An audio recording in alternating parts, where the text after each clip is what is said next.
നമസ്കാരം, JB ജംഗ്ഷനിലേക്ക് സ്വാഗതം. മലയാള ഗാന സംഗീത സംവിധാന ആലാപന ചരിത്രത്തിൽ ഒറ്റ ഗാനം കൊണ്ട് വിസ്ഫോടനം സൃഷ്ടിച്ച ഒരു ഗായകനെയാണ് JB ജംഗ്ഷനിൽ ഞങ്ങൾ അതിഥിയായി കൊണ്ടുവരുന്നത്. മറ്റാരുമല്ല, നമ്മുടെ സ്വന്തം ജാസി ഗിഫ്റ്റ്. ജാസി ഒരു നാണത്തോടു കൂടിയിട്ടാണ് കയറിയത്. എന്താ ഒരു ലജ്ജാവതിയായിട്ട് തന്നെയാണ് ഇങ്ങോട്ട് കയറിയത്. ചെറിയ പരിഭ്രമം ഉണ്ടോ? ഒന്നുമില്ല. പൊതുവെ ഇങ്ങനെയാണ് പൊതുവെ ഒരു അല്പം ഒരു നാണം കുണിയാണല്ലേ? ഇപ്പൊ മാറി വരുന്നുണ്ട് കുറച്ചൊക്കെ. ആരെയും നാണം മാറ്റിയത്? പ്രായം മാറ്റി. പ്രായം, അനുഭവം, സാഹചര്യങ്ങള്. ഇന്റർവേർട്ടായിരുന്നല്ലേ പഠിച്ചോണ്ടിരിക്കുമ്പോൾ? പക്ഷെ എന്നാലും കയ്യിലിരിപ്പിൽ കുറവുണ്ടായിരുന്നു ആൾക്കാർ പറഞ്ഞു. അത് കോളേജിൽ പോയി തുടങ്ങി. യുവേനോസിലായിരുന്നു പ്രീ ഡിഗ്രി. അത് കഴിഞ്ഞിട്ട് യൂണിവേഴ്സിറ്റി കോളേജിൽ എത്തിയപ്പോൾ അതിൻ്റെതായിട്ടുള്ള ഒരു പ്ലാറ്റ്ഫോം കിട്ടി. അങ്ങനെ കുറച്ചൊക്കെ. അപ്പം മാറിവാനിയസ് വരെ വളരെ ഒതുങ്ങി ജീവിച്ചിരുന്ന ജാസി ഗിഫ്റ്റ് യൂണിവേഴ്സിറ്റി കോളേജിന്റെ വളരെ വിശാലമായ ക്യാമ്പസിലേക്ക് എത്തിയപ്പോഴേക്കും സ്വഭാവത്തിൽ ഒരുപാട് രൂപവിരണം വന്നു അല്ലേ? ഒത്തിരി പേരെ പരിചയപ്പെടാൻ പറ്റി. കുറെ ഫ്രണ്ട്ഷിപ്പ് ഉണ്ടായി പല ഭാഗങ്ങളിൽ നിന്നും. പിന്നെ ആ ക്യാമ്പസിന് അങ്ങനെ ഒരു ഹോംലി അറ്റ്മോസ്ഫിയർ ആണല്ലോ. നമുക്ക് ഇഷ്ടമുള്ള സമയത്ത് ഇഷ്ടമുള്ള കാര്യം ചെയ്യാം. ഇഷ്ടമുള്ള സമയത്ത് നമുക്ക് പോകാം. രാവിലെ ഒരു 7 o'clock അവിടെ ഡോർ ഓപ്പൺ ആയിരിക്കും. രാത്രി പോകണമെന്നില്ല. രാത്രി അവിടെ നമുക്ക് സ്റ്റേ ചെയ്യാം. നമുക്ക് അങ്ങനത്തെ ഈ കോമ്പറ്റീഷനൊക്കെ സമയത്തൊക്കെ അങ്ങനെ ഉണ്ടായിട്ടുണ്ട്. വളരെ ഫ്ലെക്സിബിൾ ആയ ഒരു ക്യാമ്പസ് ആയിരുന്നു. വളരെ നോക്കട്ടെ. ജാസി, നമ്മള് കോളേജിൽ പഠിക്കുന്ന സമയത്ത് എനിക്ക് തോന്നുന്നു ഇംഗ്ലീഷ് പാട്ട് നല്ലപോലെ പാടാൻ അറിയാവുന്ന ചുരുക്ക ആളുകളിൽ ഒരാളായിരുന്നു ജാസി. അപ്പോൾ ജാസി എപ്പോ സ്റ്റേജിൽ പാടാൻ കയറിയാലും ഞങ്ങൾ ജാസിയെ കൊണ്ട് ബഫല്ലോ സോൾജേഴ്സ് എന്ന പാട്ട് പാടിക്കും, ബോബ് മാർലിയുടെ. അപ്പോൾ എനിക്ക് തോന്നുന്നല്ല, ജാസിയുടെ റിംഗ് ടോണ് ഇപ്പോഴും ബഫല്ലോ സോൾജേഴ്സ് തന്നെയാണ്. അപ്പോൾ ആ പാട്ട് പ്രേക്ഷകർക്ക് വേണ്ടി ഒന്ന് പാടണം.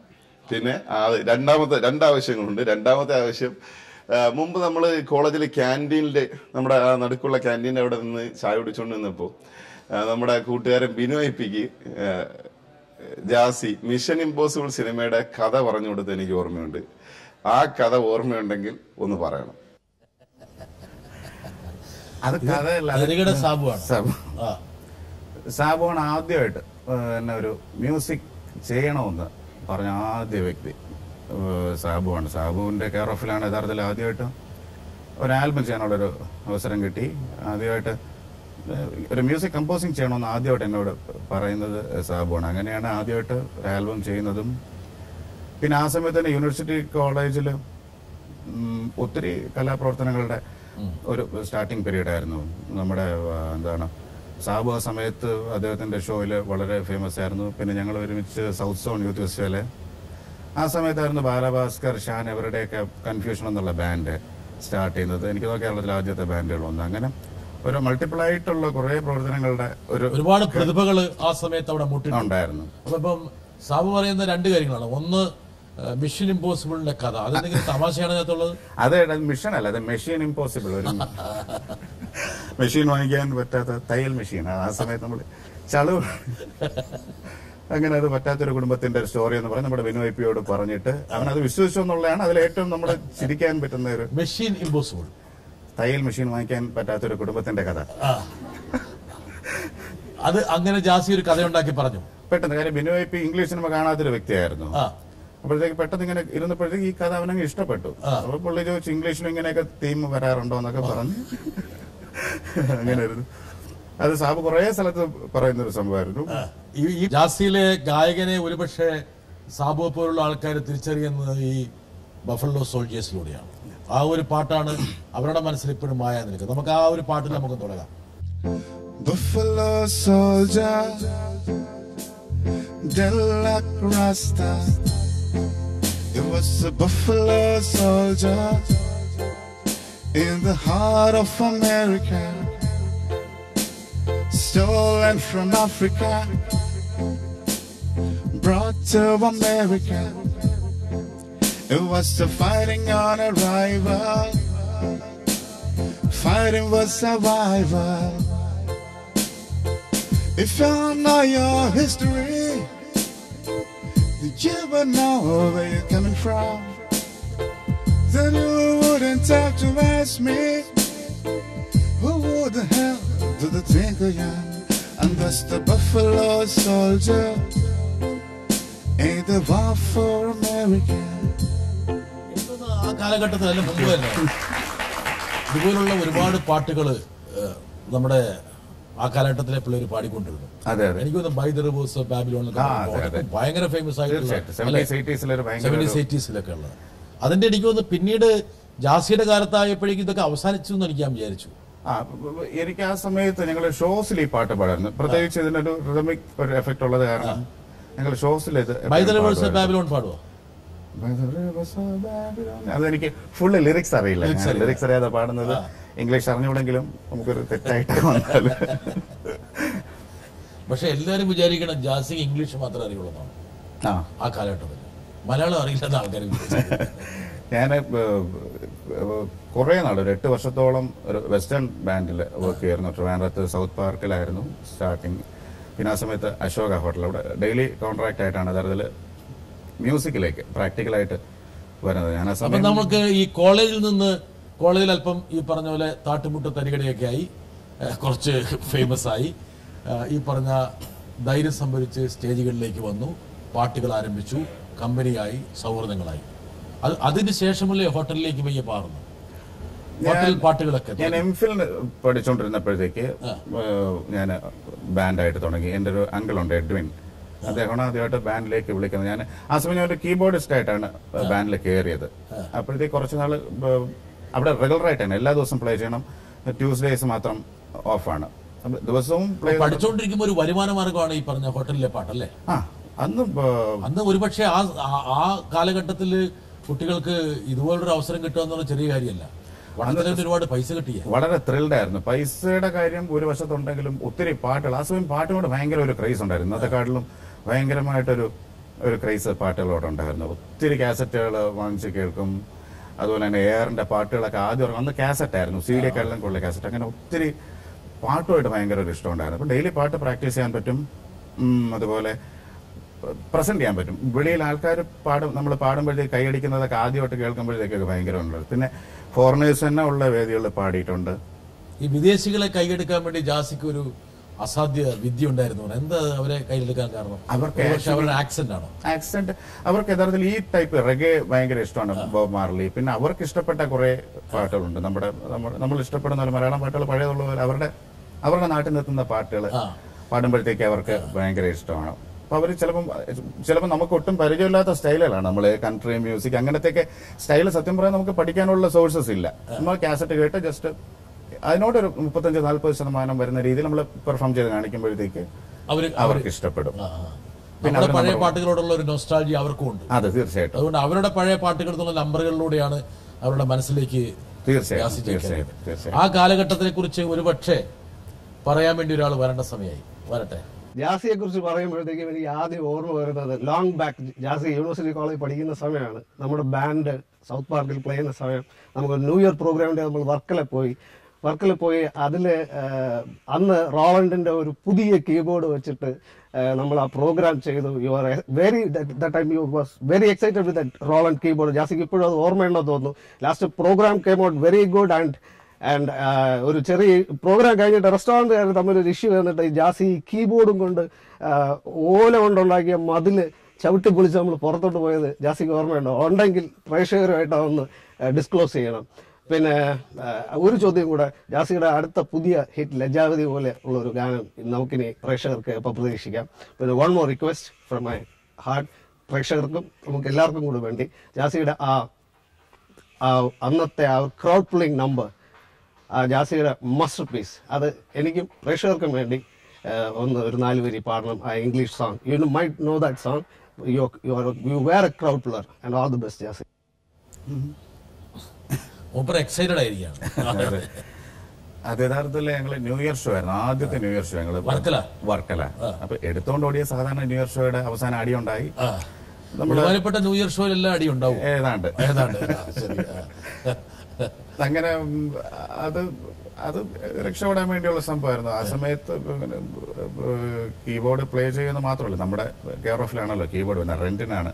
അപ്പൊ നമ്മൾ എടുത്തോണ്ട് ഓടിയെന്നുള്ള സംഭവമാണ് അദ്ദേഹം. അടികിട്ടി കാര്യം പുള്ളി പറഞ്ഞിട്ടില്ല. അത് വിട്ടുകളഞ്ഞു. അടി ടെക്നിക്കലി എടുത്തോണ്ട് ഓടിയെന്നുള്ളതാണ് അതിന്റെ ഒരു ശരിയായ ഒരു രസം. ഇദ്ദേഹം ഷാനിച്ചേട്ടനായിരുന്നു ആദ്യം ഞങ്ങളുടെ ബാൻഡിലെ സിംഗർ. അദ്ദേഹത്തിന് യുമൈനസ് കോളേജ് ബേസ്ഡ് ആയിട്ടൊരു ബാൻഡ് ഉണ്ടായിരുന്നു. അത് കഴിഞ്ഞ് ഞങ്ങൾ എല്ലാവരും ഒരുമിച്ച് തന്നെയാണ് വർക്ക് ചെയ്തത്. അപ്പൊ ന്യൂ ഇയർ ഷോ അദ്ദേഹം ഉള്ള സമയത്താണ്. അപ്പൊ എനിക്ക് തോന്നുന്നു ഇദ്ദേഹം പറഞ്ഞ പാട്ട് സ്വെറ്റ് എന്ന് പറഞ്ഞ ഒരു പാട്ടുണ്ട്. I've been watching you, a la la la la long, a la la la la long, long, long, long. Started across the room, I saw your smile. Said I wanna talk to you, boo boo, for a little while. But before I make my move, my emotions are running wild. A la la la la long, a la la la la long, long, long, long, long. A la la la la long, a la la la la long, long, long, long. ഇതുകൊണ്ടാണ് അവിടെ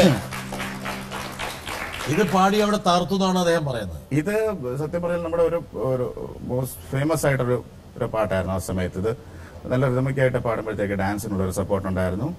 അതുപോലെ കോളേജിലും ഈ പാട്ട്, പിന്നെ ഈ പാട്ട് ഇതിനകത്തൂടെ തന്നെ നമ്മൾ കോളേജിൽ പ്ലേ ചെയ്യുമ്പോഴത്തേക്ക് ഇതിന്റെ കൂടെ തന്നെ നമ്മൾ അവർക്ക് പരിചയമുള്ള ഹിന്ദി പാട്ടൊക്കെ ഒന്ന് മിക്സ് ചെയ്ത് ഒരു ഷോണിൽ ഇങ്ങനെ, അപ്പൊ അവർക്കും കുറച്ചൊന്ന് എക്സൈറ്റഡ് ആകും. ആ സമയത്ത് പാപ്പാ കേത്തെ ഭയങ്കര ഫേമസ് ആയിരുന്നു. അപ്പൊ അത് ജസ്റ്റ് പാപ്പാ കേത്തെ അപ്പൊ ഇതിന്റെ കൂടെ തന്നെ അങ്ങ് മിക്സ് ചെയ്ത് അങ്ങ് പോകും. അപ്പൊ പെട്ടെന്ന് ഇംഗ്ലീഷ് കേട്ടോണ്ടിരിക്കുന്നവർക്ക് ഒരു എക്സൈറ്റ്മെന്റ് ആകും. പിന്നെ അങ്ങോട്ടും ഇങ്ങോട്ടും മാറി.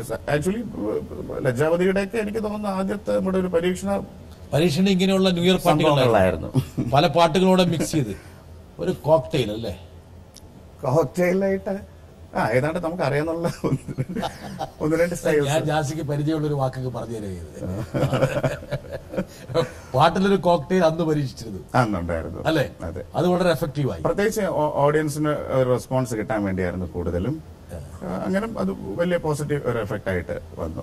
കോളേജ്, അതുപോലെ തന്നെ ഈ പറഞ്ഞ ഹോട്ടൽസ്, ന്യൂ ഇയർ പാർട്ടികള്, അവിടെയുള്ള എല്ലാ ഒത്തുചേരലുകള്, ഇവിടെയൊക്കെ ജാസി ഒരു അവിഭാജ്യ ഘടകമായി മാറി. വളരെ പ്രധാനപ്പെട്ട ഒരു ഘടകമാണ്. ചില ആൾക്കാർക്ക് സന്തോഷം കമ്പനി കൂടിക്കഴിഞ്ഞാൽ ജാസിയുടെ ഒരു പാട്ടുണ്ടാവും എല്ലാവരും പറയുന്നു. ആ സ്വഭാവം ഇപ്പോഴും ഉണ്ടോ? കമ്പനി കൂടുമ്പോഴത്തേക്ക് കൂടുതലും പാട്ടുകളാണ് പ്ലേ ചെയ്യുന്നത്. അത് ഒത്തിരി ടൈപ്പ് പാട്ടുകൾ കേൾക്കും. പിന്നെ ആ സമയത്ത് പാട്ടിന്റെ സംഭവം ഉണ്ടെങ്കിൽ കറക്റ്റ് അവിടെ കൊണ്ട് എത്തിക്കും. യൂണിവേഴ്സിറ്റി കോളേജിലാണെങ്കിലും എവിടെയാണെങ്കിലും നമ്മളെ ഉള്ള സ്ഥലത്ത് നമ്മളെ അങ്ങനെ ഓരോ ഗ്രൂപ്പായിട്ട് ഈ സായങ്കാല പാട്ടുകളൊക്കെ തുടങ്ങി പിന്നീട് ഇത് നേരം പുലരുന്ന വരെ പാടി ഇരിക്കുന്ന സ്വഭാവമുണ്ടോ? അത് ഫ്രാങ്കായിട്ട് പറയുകയാണെങ്കിലുണ്ട്. ഇനി ഫ്രാങ്കായിട്ട് അല്ലാതെ പറയുന്നെങ്കിൽ പോലും ഉണ്ട്, അത് വാസ്തവമാണ്. പാട്ട് പാടിയിരിക്കുന്ന ഒരു സ്വഭാവം. പാട്ടിൽ മതി മറന്നു പോകും. പാട്ട് മാത്രം പോരല്ലോ അങ്ങനെ മതി മറക്കാൻ. പാട്ടിന്റെ കൂടെ ഇൻസ്ട്രുമെന്റ്സ് വേണം. പിന്നെ തൊട്ട് നിൽക്കാൻ അച്ചാർ. അതെന്തായാലും ഈ ഗ്രൂപ്പിനിടയിൽ അത് നമ്മൾ പ്രത്യേകിച്ച് ഓർഡർ ചെയ്യേണ്ട കാര്യം അതുണ്ടാവും. അത് സ്വാഭാവികമായിട്ടും അങ്ങും ഇങ്ങും.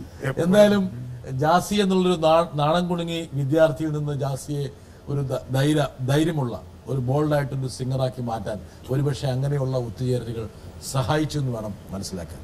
പാടാനായിട്ട് ഭയങ്കര പാടായിരുന്നു. പ്രത്യേകിച്ച് ഞാനൊരു പാട്ട് പാടുമെന്ന് വീട്ടുകാർക്കും അറിയില്ലായിരുന്നു. ഞാൻ ഈ പാട്ട് പാടുന്നവരെ ഞാൻ എന്റെ ആദ്യത്തെ ആൽബം ഇറങ്ങുന്നത് വരെ വീട്ടുകാർക്ക് അറിയില്ലായിരുന്നു പാട്ട്. ഞാൻ പ്രീ ഡിഗ്രി കഴിഞ്ഞപ്പോഴത്തേക്കാണ് പപ്പയ്ക്കും മമ്മിക്കും പോലും അറിയില്ല ഞാൻ പാടുമെന്ന്. ഞാൻ ഇൻസ്ട്രുമെന്റ്സ് പ്ലേ ചെയ്യുമായിരുന്നു. ഞാൻ ഹോട്ടലിൽ 3-4 പാട്ട് മാത്രമേ പാടൂ. അതൊന്നും വെളിയിലാരും കേട്ടിട്ടില്ല. അപ്പോൾ ഈ പ്രത്യേകിച്ച് വെളിയിൽ പാടുമ്പോഴത്തേക്ക് ഒരു സ്വാഭാവികമായിട്ടുള്ള ഒരു എന്തോ ഒരു സംഭവം നമ്മളിങ്ങനെ പിടിച്ചു വലിക്കുന്നുണ്ട്. അത് മാറാനായിട്ട് സത്യം പറഞ്ഞാൽ കുറെ പാട്ടുകളിലൂടെ സഹായിച്ചിട്ടുണ്ട്. കുറെ പേരുടെ മുമ്പിൽ പാടാൻ വേണ്ടിയുള്ള ഒരു റിഹേഴ്സൽ ആയിട്ടുണ്ട്. ഒത്തുചേരലുകളും ഈ സായാഹ്ന പാർട്ടികളും. അതെ അതെ. വരട്ടെ ഒരാൾ. എനിക്ക് ജാസ് എടുത്തൊരു കാര്യം ചോദിക്കാനുള്ളതെന്ന് വെച്ച് കഴിഞ്ഞാൽ, അന്ന് നമ്മളിപ്പോ സാബല്യം കോംപ്ലക്സിൽ വെച്ചിട്ടാണ് നമ്മുടെ എല്ലാ കൂട്ടുകാരും കൂടെ കൂട്ടായ്മയായിട്ട് ചായ കുടിച്ച് അങ്ങനെ ഇരിക്കുന്ന കാലത്താണ് നമ്മുടെ ഫസ്റ്റ് ആൽബം നമ്മൾ ചെയ്യുന്നത്, ഫസ്റ്റ് നമ്മൾ പോപ്പുലർ ആവുന്നത്, ഇന്ന് ജാസി പോപ്പുലർ ആവുന്നത്. അപ്പോൾ ജാസി അന്ന് വിചാരിച്ചിട്ടുണ്ടോ ശരിക്കും ഇപ്പോൾ ഉള്ള ജാസിയുടെ ആ ഫെയിം ഇങ്ങനെ ഒരു പൊസിഷനിൽ കിട്ടുമെന്ന് ജാസി അന്ന് വിചാരിച്ചിട്ടുണ്ടോ? ഇദ്ദേഹം താങ്കളുടെ ബാൻഡിലുണ്ടായിരുന്നു? ഇദ്ദേഹമാണ് എന്റെ ആദ്യത്തെ ഡയറക്ടർ. ഞാൻ ആദ്യത്തെ ആൽബം ഡയറക്ട് ചെയ്തത് തനു ബാലക്കാണ്. ആക്ച്വലി തനുവൊക്കെ ആ സമയം എനിക്ക് തോന്നുന്നത് ഒരു 10-15 വർഷം മുമ്പാണെങ്കിലും അവരുടെ റെഫറൻസുകൾ എന്ന് വെച്ചാൽ ഭയങ്കര അസാധ്യമായിട്ടുള്ള കളക്ഷൻസും അവരുടെ മ്യൂസിക്കിനോടുള്ള ഒരു ആറ്റിറ്റ്യൂഡും എല്ലാം വളരെ ഡിഫറെന്റ് ആയിട്ട് ഞാൻ കണ്ടിട്ടുള്ള വളരെ കുറച്ച് വ്യക്തികളിൽ ഒരാളായിരുന്നു തനുബാലക്കാണ് ആദ്യമായിട്ട് എന്റെ ആൽബം ഡയറക്ട് ചെയ്തത്. ഡ്രീം ഗേൾ എന്നുള്ളൊരു ആൽബം. അത് നമ്മുടെ ഹിൽ സിറ്റി അയ്യപ്പൻ ചേട്ടനും ഷിജി നമ്മുടെ ആദ്യത്തെ ആൽബം. ആദ്യം പ്രേരകമായത് ആരായിരുന്നു? തനുവാണ് ഡയറക്ട് ചെയ്തത്. ഇത് ആക്ച്വലി ഷിജിയാണ്. ഷിജി ആക്ച്വലി മരിച്ചുപോയി. അദ്ദേഹമാണ് ആദ്യത്തെ പ്രൊഡ്യൂസർ. ഇതൊക്കെ ഇടയ്ക്ക് കാണുന്നുണ്ടോ? അല്ല, ഈ വീഡിയോ റയറാണ് ആക്ച്വലി. ഞാനിപ്പോ പെട്ടെന്ന് ഇങ്ങനെ കണ്ടപ്പോഴത്തേക്ക് ഞെട്ടിപ്പോയി. ഇത് കണ്ടിട്ട് കുറെ കാലമായോ? ഞാൻ യൂട്യൂബിലുണ്ട്. ഇത് യൂട്യൂബിൽ വളരെ കുറെ കഴിഞ്ഞതിന് ശേഷമാണ്, ഒരു 7 വർഷം കഴിഞ്ഞതിന് ശേഷമാണ് ചെയ്തത്. ആദ്യ സമയത്ത് ഇതൊരു 15 വർഷം മുമ്പുള്ള ഒരു ആൽബമാണ്. ആ സമയത്ത് അവർ ടെക്നിക്കലി വലിയ ബ്രില്യൻസി ആയിരുന്നു തനുവിന്റെയും ആ കാലഘട്ടത്തിൽ വെച്ച് നോക്കുമ്പോഴത്തേക്ക്. കാര്യം ഇപ്പൊ ഇതൊക്കെ കോമൺ ആയി തുടങ്ങി. ആ സമയത്ത് വെച്ച് നോക്കുമ്പോഴത്തേക്ക് എനിക്ക് ആ സമയം കിട്ടിയ ഏറ്റവും വലിയൊരു ഭാഗ്യമാണ് ഈ ഒരു ആൽബം. അത് പക്ഷെ ഓഡിയോ റിലീസായില്ലായിരുന്നു. ഓഡിയോയ്ക്ക് വേണ്ടി ഞങ്ങൾ 3-4 പാട്ടുകൾ ചെയ്തു. അതിൽ 2-3 പാട്ട് വിഷ്വൽ ചെയ്തു, 2-3 പാട്ട് ചെയ്തു വെച്ചിരുന്നു. അതിൽ 1-2 പാട്ട് സിനിമയിലേക്ക് എടുക്കാനിടയായി. അങ്ങനെ ആ സമയത്ത് കമ്പോസിങ്ങുകൾ പിന്നെയും സിനിമയിൽ വരുമെന്ന് ഞാൻ പ്രതീക്ഷിച്ചിട്ടില്ലല്ലോ. അപ്പൊ ആ സമയത്തേക്കൊക്കെ ഹെൽപ്പായി. അപ്പോൾ ഒരു സംഗീത സംവിധാനം അല്ലെങ്കിൽ ഗാനാലാപനം, ഇത് രണ്ടും ജാസിക്ക് വഴങ്ങുമെന്നുള്ളത് ഒരുപക്ഷെ ഈ ആൽബത്തിലൂടെ ജാസി പ്രൂവ് ചെയ്തു. അതേ ആ ആൽബം വലിയൊരു മാനസികമായിട്ട് കുറച്ചും കൂടി ഒരു തിരിച്ചറിവ് ജാസിക്ക് പ്രദാനം ചെയ്തു. ഇതിൽ എനിക്ക് സിനിമ എന്നുള്ളൊരു കോൺസെപ്റ്റ് ഭയങ്കര താല്പര്യമായിരുന്നു. അതുകൊണ്ട് പക്ഷെ സിനിമ പാട്ടെന്നുള്ള സംഭവം എന്റെ ഡിക്ഷണറിയിലെ ഇല്ലാത്തൊരു സംഭവമായിരുന്നു. പാടുക, മലയാളം പാട്ട് പാടുക എന്ന് പറയുന്നതും ഇതുപോലെ വളരെ റയറായിട്ട് കണ്ടത് ഇതാണ്. പക്ഷെ ഈ ആൽബം സത്യം പറഞ്ഞാൽ ഇങ്ങനെ ഒരു ഗ്രൂപ്പ് വന്ന് ചെയ്ത് കൊണ്ടുവന്നപ്പോഴത്തേക്ക് ഓട്ടോമാറ്റിക്കായിട്ട് ഞാൻ ആ ഫ്ലോയിലേക്ക് പോയായിരുന്നു. തന്നു പറഞ്ഞതുപോലെ സാഫല്യം കോംപ്ലക്സ് ആയിരുന്നു. നമ്മുടെ അവിടെയാണ് പ്രാക്ടീസ് സെഷൻ. വൈകിട്ട് 5 മണിയാകുമ്പോഴത്തേക്ക് ഷാന്, പിന്നെ നമ്മുടെ ഗിറ്റാറിസ്റ്റ് വിനോദുണ്ട്, ഞങ്ങളങ്ങനെ ജയൻ, അങ്ങനെ കുറെ പേര് അവിടെ വന്നിരിക്കും. അങ്ങ് പാടും, ഫ്രീ സ്റ്റൈലായിട്ട് അങ്ങ് പാടും, ഗിറ്റാർ വായിച്ച് പാടും. പിന്നെ കുറച്ച് കംപ്ലൈൻസ് വരാൻ തുടങ്ങി. അങ്ങനെ പാട്ട് നിർത്തി. പിന്നെ വീണ്ടും നമ്മുടെ സൗണ്ട് കൂടുന്നു എന്നുള്ള അയൽവക്കത്തുള്ള ആൾക്കാർക്ക് അത് ഷോപ്പിംഗ് മോളാണ് യൂണിവേഴ്സിറ്റി കോളേജ് നേരെ ഓപ്പോസിറ്റ് ഉള്ളത്. പിന്നെ നമ്മൾ വീണ്ടും യൂണിവേഴ്സിറ്റി കോളേജുകളിൽ തന്നെ വീണ്ടും വൈകുന്നേരങ്ങളിലൊക്കെ ചെലവഴിച്ചു. അഭയം പ്രാപിച്ചു. ആ മതിൽക്കെട്ടിനുള്ളിൽ. അതെ, അവിടെ ആരും അങ്ങനെ വന്ന് നമ്മളെ ശല്യപ്പെടുത്തില്ല. നിങ്ങൾക്ക് ഒരുപാട് ആൾക്കാരുടെ സുരക്ഷാ ബലവും ഉണ്ടായിരുന്നു അവിടെ. ആ 4 ചുവരും തന്നെ നമുക്ക് ഏറ്റവും വലിയ ഒരു. പിന്നെ അവിടെയുള്ള പല വിദ്യാർത്ഥി നേതാക്കളും നിങ്ങളുടെ സുഹൃത്തുക്കളായിരുന്നു. തീർച്ചയായിട്ടും. അതുകൊണ്ട് തന്നെ ആ ഒരു സംരക്ഷണവും കിട്ടി. ഒരുമാതിരിപ്പെട്ട കുരുത്തക്കേടൊക്കെ ജാസി ചെയ്തിട്ടും പ്രത്യേകിച്ച് ബുദ്ധിമുട്ടൊന്നുമില്ലാതെ അവിടെ നിന്ന് കഴിച്ചിലാക്കി തടി. ഞാൻ അധികം അങ്ങനെ കുരുത്തക്കേട് കാണിച്ചിട്ടില്ല. ഇത് പറയുമ്പോൾ തന്നെ ആൾക്കാർക്ക് എന്തെല്ലാം കാര്യം മനസ്സിലായി. ഇതിലൊക്കെ അത് വിചാരിക്കണമെന്ന് വെച്ചാൽ വലിയ വില്ലനാണ്. വളരെ സാധുവായൊരു മനസ്സിലായി. അതെ, ജാസി ഈ പറഞ്ഞ സിനിമാ ലോകം ഒരുപക്ഷെ ആ കാലഘട്ടത്തിലെ ചെറുപ്പക്കാർക്ക് അപ്രാപ്യമെന്ന് വിചാരിച്ചിരുന്നൊരു മേഖലയാണ്. ജാസിയൊന്നും ഒരിക്കലും സ്വപ്നത്തിൽ പോലും വിചാരിച്ചിട്ടുണ്ടാവില്ല. ഇല്ല. ഒരുപക്ഷെ ഒരു ഗായകനാകുമെന്ന് പോലും വിചാരിച്ചിട്ടുണ്ടാവില്ല. തീർച്ചയായിട്ടും. ഒരു ജീവിതമാർഗം എന്ന നിലയിൽ ഈ പറഞ്ഞ ഇൻസ്ട്രുമെന്റ്സ് എല്ലാം കൈകാര്യം ചെയ്ത് ചില പാർട്ടികളിലൊക്കെ പാടുന്നല്ലാതെ അപ്പുറത്തേക്ക് മ്യൂസിക് ഡയറക്ടർ ആവുന്ന ഒരിക്കലും ഞാൻ വിചാരിച്ചില്ല, പ്രത്യേകിച്ച് മലയാള സിനിമകളിൽ. കാര്യം ആ സമയത്ത് ഒരു വളരെ കൺവെൻഷനലായിരുന്നു. പിന്നെ സിനിമയിൽ എത്താനുള്ള ഒരു പാട് ഇന്നത്തെക്കാട്ടിലും വളരെ പ്രോബ്ലം ആയിരുന്നു. കാര്യം ഓഡിയോ കാസറ്റ്, ഓഡിയോ കമ്പനികൾ, അവരുടെ റെക്കമെൻഡേഷൻ, അവരുടെ കുറെ സംഭവങ്ങൾ. എനിക്ക് തോന്നുന്ന ജയരാജ് സാറിന്റെ ഒരു സംഭവം തന്നെയാണ് അവിടെയും. ജയരാജിന്റെ അടുത്ത് പോകുന്നതിന് മുമ്പ് മറ്റേ സഫലം എന്നുള്ള പടത്തിൽ വന്നു. അത് ഫസ്റ്റ് ബ്രേക്കിനായിരുന്നു. ആദ്യം ഞാൻ ജയരാജ് സാറിന്റെ ബീബൽസാണ് ചെയ്തത്. അത് അദ്ദേഹം ഈ തനു ചെയ്ത ഈ ആൽബം കണ്ടിട്ടാണ് ജയരാജ് സാറിന്റെ ബ്രദർ മഹേഷ് രാജ്, പിന്നെ നമ്മൾ എഡിറ്റർ ചന്ദ്രശേഖരൻ ചേട്ടന്, റോഷൻ, ഇവരൊക്കെ ചേർന്നിട്ടുള്ള ഒരു ഗ്രൂപ്പായിരുന്നു ആ സമയത്ത്. അപ്പൊ അവിടെ നിന്ന് ആണ് ജയരാജ് സാർ ആ പാട്ട് കേൾക്കുന്നത്. ആ പാട്ട് കേട്ടിട്ടാണ് അദ്ദേഹത്തിന് ബീവൽസ ഡയറക്റ്റ് ചെയ്യാൻ വേണ്ടി വിളിച്ചത്. ട്രിവാൻഡ്രത്ത് ചേർന്ന ഒരു മീറ്റിംഗ്. ആ സമയം അത് ഏതാണ്ട് കംപ്ലീറ്റഡ് ആയിരുന്നു, ഫിലിം വർക്കായിരുന്നു. സാറ് ഡെമോ കാണിക്കാൻ വേണ്ടി പറഞ്ഞു. ഒരു 3-4 ഡെമോ ചെയ്തുകൊണ്ട് കാണിക്കാൻ പറഞ്ഞു. എന്തോ ഭാഗ്യത്തിന് നമ്മൾ ചെയ്ത ഡെമോ എല്ലാം വിഷ്വലി ഭയങ്കര സിങ്ക് ആയിരുന്നു. അങ്ങനെ അതൊരു മൾട്ടി കൾച്ചറാണ്. ഒരു ആദിവാസി ഒരു സംഭവം, ഒരു സെക്സ് ടൂറിസമാണ് അതിന്റെ കോൺസെപ്റ്റ്, ഗോവൺ. അപ്പം എനിക്ക് തോന്നുന്നത് നമ്മൾ സാറിന് കാണിച്ചതൊക്കെ വളരെ സിങ്ക് ആയിരുന്നു. അതുകൊണ്ടായിരിക്കണം അതെ ആ സമയത്ത് ലജ്ജാവതി കമ്മിറ്റ് ചെയ്തു. അതിന്റെ ഒരു ഗ്യാപ്പിലാണ് സഫലം എന്നുള്ള ഒരു സിനിമ. ഈ സഫലം ഒരുപക്ഷെ ജാസിയുടെ ഒരു സംഗീതമാണെന്ന് പലരും വിശ്വസിച്ചില്ല, പറഞ്ഞു ഫലിപ്പിക്കേണ്ടി വരും. ഇത് ആ സമയത്ത് രാജേഷ് വിജയ് തന്നെയാണ് എന്റെ കൂടെ നേരത്തെ ആൽബത്തിലും പാടിയിരുന്നത്. രാജേഷാണ് ഇത് പാടിയിരിക്കുന്നത്. ആ സമയത്ത് നമ്മുടെ അസോസിയേഷനിൽ ഏറ്റവും വളരെ ബെസ്റ്റ് ഒരു സിംഗർ ആയിരുന്നു. ഈ പാട്ട് ഈ രീതിയിൽ ചെയ്യണമെന്ന് സത്യം പറഞ്ഞാൽ നമ്മുടെ അശോക് ചേട്ടൻ അദ്ദേഹം ഡയറക്റ്റ് ചെയ്ത്, പിന്നെ പറഞ്ഞു വളരെ നേറ്റീവ് ആയിരിക്കണം മ്യൂസിക്. ആ സമയത്തൊക്കെ എനിക്ക് തോന്നുന്നു അത് പക്ഷേ ഈ ഒരു ടേസ്റ്റിനോട് വലിയ താല്പര്യമുണ്ടോ? ജാസി എനിക്ക് ഒരു രീതിയായിട്ടൊരു ബന്ധമുണ്ടോ? ചെയ്യാൻ താല്പര്യമുണ്ട്. പക്ഷെ നമ്മൾ കുറച്ചുകൂടെ പഴയ കൾച്ചറിലേക്കുള്ള പാട്ട് പോയാൽ നമ്മളൊരു ആസ് യൂഷ്വൽ ഒരു സംഭവത്തിലേക്ക് ടൈപ്പ് ചെയ്യപ്പെട്ടു പോകും. അതുകൊണ്ടാണ് ഇത് പാടാൻ പറ്റുമോ ജാസിക്ക്? തീർച്ചയായിട്ടും. തൂവെള്ള തൂവുന്നു ശസ്സിൽ വാനിൽ കാർമേഘത്തിൻ ശരമാല. തൂവെള്ള തൂവുന്നു ശസ്സിൽ വാനിൽ കാർമേഘത്തിൻ ശരമാല. ചന്ദനത്തിൻ കുളിരുപോലെ അന്തരംഗിൽ രാഗം പോലെ അലകടലൊളിയോരം പോരും സ്നേഹപ്പുന്നാരപ്പൂർണേന്തുവോ. തൂവെള്ള തൂവുന്നു ശസ്സിൽ വാനിൽ കാർമേഘത്തിൻ ശരമാല.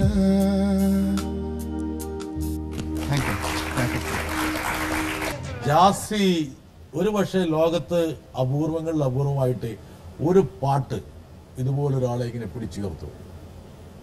ഈ ലജ്ജാവതിയാണ് യഥാർത്ഥത്തിൽ ജാസിയുടെ അനാട്ടമി പരിശോധിക്കുകയാണെങ്കിൽ ജാസിയെ ജാസിയാക്കി. തീർച്ചയായിട്ടും ഒരുപക്ഷെ ഒരു വിസ്ഫോടനമായിരുന്നു. ജാസി ഞെട്ടിപ്പോയോ? സർപ്രൈസ്ഡ് ആയിരുന്നു ആ സമയത്ത്. കാര്യം വെച്ചാൽ ഈ ഓഡിയോ റെക്കോർഡ് ചെയ്തിട്ട് എടുക്കാൻ പോലും വന്ന് കമ്പനികളാരും അതിലങ്ങനെ കുറേ നാള് ഇതിന്റെ ഓഡിയോ തന്നെ ഇങ്ങനെ ബ്ലോക്കായി കിടന്നു. പ്രത്യേകിച്ച് പുതിയ മ്യൂസിക് ഡയറക്ടേഴ്സ്, ടെക്നീഷ്യൻസ് എല്ലാവരും പുതിയ ആൾക്കാരായിരുന്നു. പിന്നെ പാടിയവരെല്ലാം പുതിയ ആൾക്കാർ. അങ്ങനെ എനിക്ക് തോന്നുന്നു ഇതിൽ ലിറിക്ക് മാത്രം കൈതപ്രം തിരുമേനി മാത്രമുണ്ട് ഇതില് അറിയാവുന്ന ഒരാള്. വെളിയിൽ നിന്ന് പിന്നെ ഉണ്ണിമേനോൻ ചേട്ടനൊരു ചെറിയൊരു ഫില്ലർ സോങ് പോലെ സംഭവം പാടിയിട്ടുണ്ട്. അതല്ലാതെ ആൽബം ഫുള്ള് പുതിയ ആൾക്കാരായിരുന്നു. അങ്ങനെ സത്യം പറഞ്ഞാൽ നമുക്കും ഒരു ഭയം ഉണ്ടായിരുന്നു, ഇത് വെളിയിൽ ആരെങ്കിലും വാങ്ങിക്കോ, അങ്ങനത്തെ ഒരു പേടി ഉണ്ടായിരുന്നു. പിന്നെ ആ സമയം പേടിയില്ല, ജയരാജ് സാർ എന്നുള്ള വ്യക്തി ഫ്രണ്ടിലുള്ളത് കാരണം. കാര്യം അതിന് തൊട്ടുമുമ്പിൽ അദ്ദേഹത്തിന്റെ ദേശാടനം ഇതുപോലെ എത്രയോ ലക്ഷം കോപ്പികൾ വിറ്റതാണ്. അപ്പോഴത്തേക്ക് ഒരു മിനിമം ഒരു ഗ്യാരണ്ടി സാറിന്റെ ഓഡിയോ തന്നെ ഉണ്ട്. അദ്ദേഹത്തിന്റെ പാട്ടുകൾ ഇപ്പൊ ജോണി വാക്കർ ആണെങ്കിലും ദേശാടനം അല്ലെങ്കിൽ കളിയാട്ടം ഏതൊക്കെ എല്ലാ പടത്തിന്റെയും പാട്ടുകൾ ശ്രദ്ധിക്കപ്പെടും. അപ്പോഴേ ഇത് പാട്ട് ശ്രദ്ധിക്കപ്പെടും. ഇത് കൺസീവ് ചെയ്തപ്പോൾ ഇതിങ്ങനെ ഈ രീതിയിലുള്ള ഒരു കുത്തൊഴുക്ക് ഉണ്ടാകുമെന്നും ഇത് വേറെ തലത്തിലേക്ക് ഉയരുമെന്നൊക്കെ ജാസ് ചിന്തിച്ചിരുന്നു. അതെയോ ഒരുപക്ഷെ ഇത് പിന്തള്ളപ്പെട്ടു പോകുന്ന മറ്റൊരു പാട്ടായിട്ട് മാത്രമാണോ ജാസ് ചിന്തിച്ചത്? പാട്ട് ഭയങ്കരമായിട്ട് ഹിറ്റാവുമെന്ന് പ്രതീക്ഷിച്ചിട്ടില്ല. ഒരു മിനിമം ഒരു ലെവലിൽ പോകുമെന്ന് ഉണ്ടായിരുന്നു. ആ സമയത്ത് തന്നെ ഭരത് എന്നോട് ആദ്യം റെക്കോർഡിങ് കഴിഞ്ഞപ്പോഴത്തേക്ക് ഭരതാണ് ആദ്യമായിട്ട് പറയുന്നത് ഇങ്ങനെ തമിഴ് പടങ്ങൾ ചെയ്യണമെന്ന്. അപ്പോഴതൊക്കെ എനിക്ക് ഭയങ്കര അത്ഭുതമായിരുന്നു. മലയാളം പോലും ചെയ്തു തുടങ്ങിയില്ല ശേഷമായിട്ട്. അപ്പോഴങ്ങനെ ഒരു എന്തോ ഒരു വൈബ്രേഷൻ അവർ പാട്ട് കേൾക്കുമ്പോഴത്തേക്കുണ്ടെന്ന് തോന്നി. അതുപോലെ തന്നെ ആ സമയത്ത് ആദ്യം പാട്ട് റെക്കോർഡ് ചെയ്യാനായിട്ട് അദ്നാൻ സ്വാമി പിന്നെ കാർത്തിക്കിന്റെ അടുത്ത് പോയി. കാർത്തിക് ആക്ച്വലി 2 പാട്ട് റെക്കോർഡ് ചെയ്യുമ്പോൾ കാർത്തിക് കുറച്ചൊക്കെ റെക്കോർഡ് ചെയ്തു. 2 പാട്ടിനെ ആദ്യം കുറച്ച് റെക്കോർഡ് ചെയ്തു. അതിനുശേഷം ഡെമോ ഷൂട്ടിന് പോയി. അങ്ങനെയാണ് സെറ്റിൽ കേട്ടിട്ട് cameraman R D Rajasekhar sir, പിന്നെ ഇത് എഡിറ്റ് ചെയ്ത ആന്റണി, അദ്ദേഹമാണ് അവരാണ് ആക്ച്വലി ഇത് കറക്റ്റ് വീണ്ടും ഒന്ന് ഫ്രഷ് ആക്കി എടുത്ത് അങ്ങ് അടിക്കുക എന്നുള്ള ഒരു തീരുമാനത്തിലേക്ക് വന്നത്. ഇപ്പോൾ സാഹിത്യത്തിലൊക്കെ മോഡേണിസം പോസ്റ്റ് മോഡേണിസം വരുന്ന പോലെ ഒരുപക്ഷെ ജാസിയിലൂടെ ഒരു പോസ്റ്റ് മോഡേണിസ്റ്റ് ബ്രാഞ്ച് സംഗീതത്തിൽ ആരംഭിച്ചു. ജയരാജ് ജാസിയുടെ ശബ്ദം കേട്ടിരുന്നത് പറഞ്ഞു? എല്ലാ പാട്ടും പാടുമെന്ന് പറഞ്ഞു അദ്ദേഹം. ഞാൻ 1-2 റെക്കോർഡിങ് കഴിഞ്ഞപ്പോഴത്തേക്ക് അദ്ദേഹം ഉപദേശിച്ചൊരു സംഭവം എന്ന് വെച്ചാല് നമുക്ക് കൂടുതലും നമുക്ക് പറ്റുന്ന രീതിയിലുള്ള വളരെ ഒരു റിഫൈൻഡ് അല്ലാത്ത ടൈപ്പ് മ്യൂസിക് എല്ലാം എല്ലാ പാട്ടും പാടാൻ ട്രൈ ചെയ്യാതിരിക്കാൻ നല്ലതായിരിക്കും. പിന്നെ നമ്മുടെ സ്റ്റൈലുകൾ നമ്മൾ ചെയ്തു വരുമ്പോഴത്തേക്കുള്ള റെപ്പിറ്റേഷൻ സ്വഭാവം ഒഴിവാക്കി. ഇതൊക്കെ ജയരാജ് സാർ ആദ്യമേ പറഞ്ഞ സംഭവങ്ങളാണ്. പിന്നെ പാട്ട് ഞാൻ കമ്പോസ് ചെയ്യുന്നത് മാത്രം പാടുക എന്നുള്ളൊരു കോൺസെപ്റ്റ് അദ്ദേഹം മാത്രമല്ല ഈ പാട്ട് കമ്പോസ് ചെയ്ത് ജാസി തന്നെ പാടണമെന്നുള്ള ഒരൊറ്റ നിർബന്ധം ജയരാജ് സാറിന്റെ തന്നെയായിരുന്നു. പാടി കേൾപ്പിച്ചതിന് ശേഷം പലരും ഇഷ്ടപ്പെടാൻ തുടങ്ങി. മൈക്കെടുക്ക്. 11 വർഷം കഴിഞ്ഞിട്ടും ആ പാട്ട് ഇപ്പോഴും ഒരുപക്ഷെ പൂത്തുലഞ്ഞു നിൽക്കുകയാണ്. ലജ്ജാവതിയെ നിന്റെ കള്ളക്കട കണ്ണിൽ, ലജ്ജാവതിയെ നിന്റെ കള്ളക്കട കണ്ണിൽ, താഴമ്പൂവോ താമരത്താരോ തേനോ തേനിലാവോ, മാമഴമുത്തോ മല്ലിക്കൊളുന്തോ മീനോ മാരിവില്ലോ, തൊട്ടുരുമി നിന്നാട്ടെ തൊട്ടാവാടി പെൺമാനെ, മാനസക്കൊട്ടാര കെട്ടിനകത്തുള്ള റോജാ രാജറാണി, ലജ്ജാവതിയെ നിന്റെ കള്ളക്കട കണ്ണിൽ. Baby, run your body with this freak hit, and I won't let you go, and I won't let you down. Through the fire, to the limit, to the water, just to be with you and barely risk it all. Let me do it one more time, do it one more time. ലജ്ജാവതിയെ നിന്റെ കള്ളക്കട കണ്ണിൽ, ലജ്ജാവതിയെ നിന്റെ കള്ളക്കട കണ്ണിൽ. Thank you. ഇവിടെ ഒരാൾ വരേണ്ട സമയമായിരിക്കുന്നു. Let's see ആരാ നോക്കട്ടെ. മലയാള സിനിമയിൽ ജാസിയുടെ വരവ് ഒരു തരംഗമായിരുന്നു. മലയാള സിനിമയിൽ മാത്രമല്ല, തമിഴ്, കന്നഡ, തെലുങ്ക് എല്ലാ മേഖലയിലും ജാസി ഒരു സെൻസേഷണൽ ഹിറ്റായിരുന്നു. ഇന്നും തെലുങ്കിലും കന്നഡത്തിലും ജാസി ഏറ്റവും തിരക്കുള്ള സംഗീത സംവിധായകനാണ്. വളരെയധികം സന്തോഷമുണ്ട്. മലയാളത്തിൽ ഏറ്റവും വേറിട്ട ഒരു ശബ്ദവും അതുപോലെ തന്നെ നാടൻ അല്ലെങ്കിൽ ഫോക്കും വെസ്റ്റേണും കൂടെ ചേർത്തുള്ള ഒരു ഫ്യൂഷൻ രീതി മലയാളത്തിൽ പരീക്ഷിക്കുകയും അന്ന് ഒരുപാട് പേര് ഇഷ്ടപ്പെട്ടെങ്കിലും ഒരുപാട് വിമർശനങ്ങൾ ഉണ്ടായിട്ടുണ്ട്. പക്ഷേ ഇന്ന് 10 വർഷങ്ങൾക്ക് ശേഷം മലയാളത്തിൽ നോക്കുമ്പോൾ ഏറ്റവും കൂടുതൽ സെൻസേഷനായിട്ടുള്ള തൈക്കുടം ബ്രിഡ്ജ് ഉൾപ്പെടെയുള്ള എല്ലാ ആൾക്കാരും ജാസ് അനുകരിക്കുന്നതാണ് കാണുന്നത്. മലയാള സിനിമ അല്ലെങ്കിൽ മലയാളികൾ മുഴുവൻ ഫോക്കും വെസ്റ്റേണും ചേർന്നുള്ളൊരു മിക്സ് ഇന്ന് ഫോളോ ചെയ്യുമ്പോൾ ഞാൻ ജാസിയെക്കുറിച്ചാണ് ഓർക്കാറുള്ളത്. ജാസിക്ക് ഇതിനെപ്പറ്റി എന്താണ് പറയാനുള്ളത്?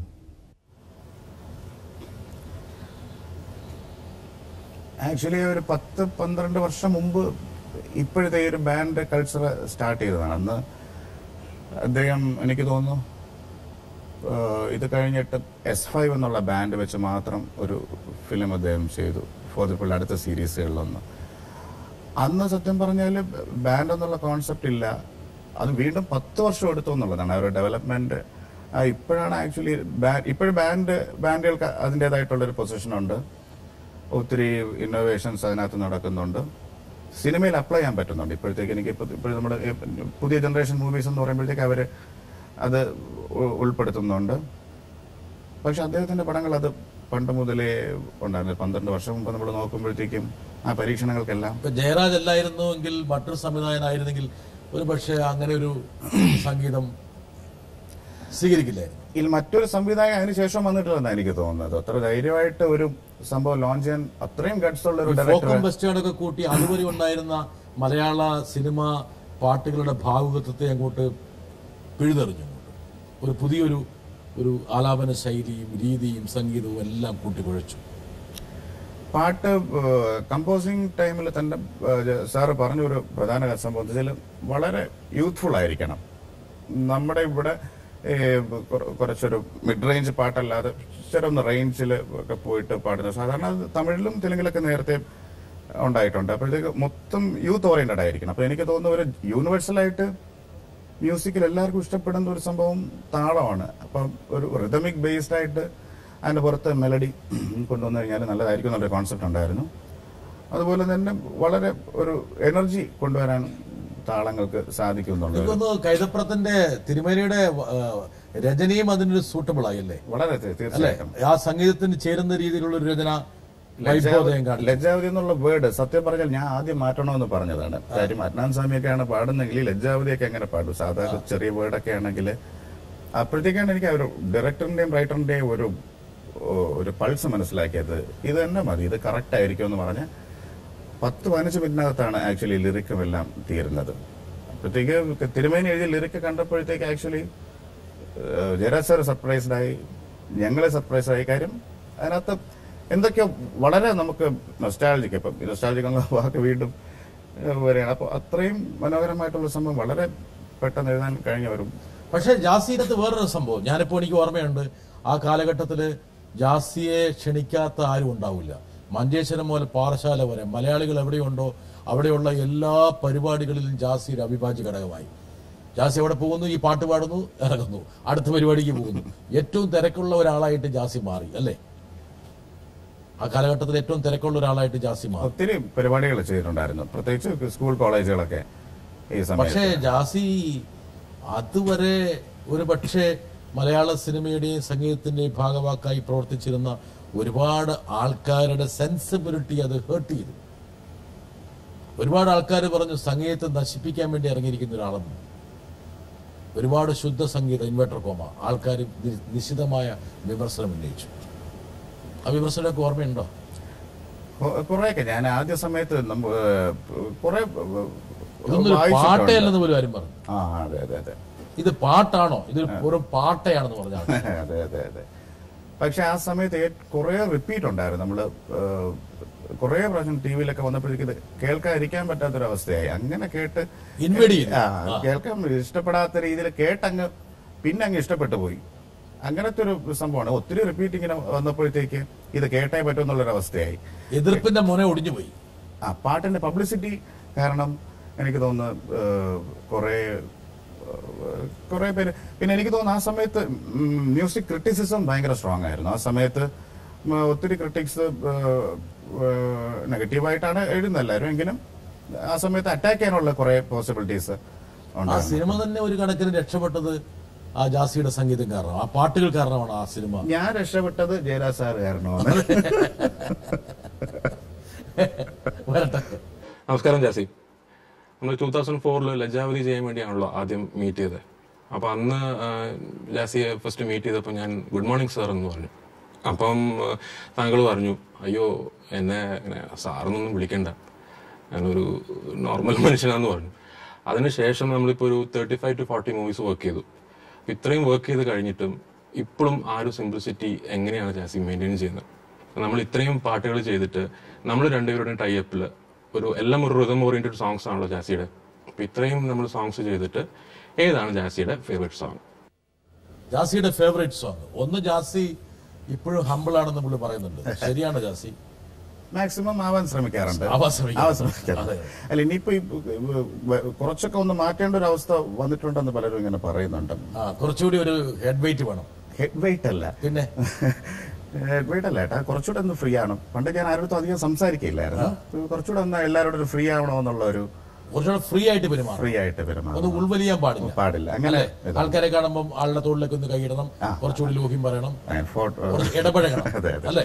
അങ്ങനെ ഒന്ന് ക്ലോസ് ആയിട്ട് ഇടപെടണമെന്ന് ഇപ്പൊ എല്ലാവരും പറയാറുണ്ട്. അശ്വിനാണ് ആദ്യം മുതൽ അറ്റ് പ്രസന്റ് വരെ എനിക്ക് സിനിമകളിൽ റിതം ചെയ്യുന്നതും തെലുങ്ക് കന്നഡ ആണെങ്കിലും എല്ലാം ഫസ്റ്റ് ആദ്യമായിട്ട് എനിക്ക് തോന്നുന്നു ലജ്ജാവതി തന്നെയാണ് സ്റ്റാർട്ട് ചെയ്ത സോങ്.